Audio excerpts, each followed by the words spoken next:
वेङ्कटनिवासाय श्रीनिवासाय मङ्गलम्।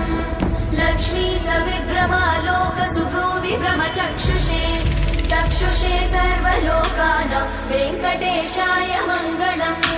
श्रीवेङ्कटाद्रिशृङ्गाग्रमङ्गलाभरणाग्रये मङ्गलानां निवासाय श्रीनिवासाय मङ्गलम्।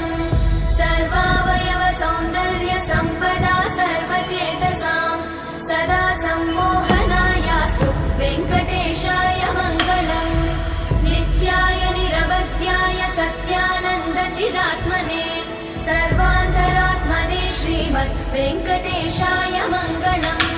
स्वतः सर्वविदे सर्वशक्तये सर्वशेषिने सुलभाय सुशीलाय वेङ्कटेशाय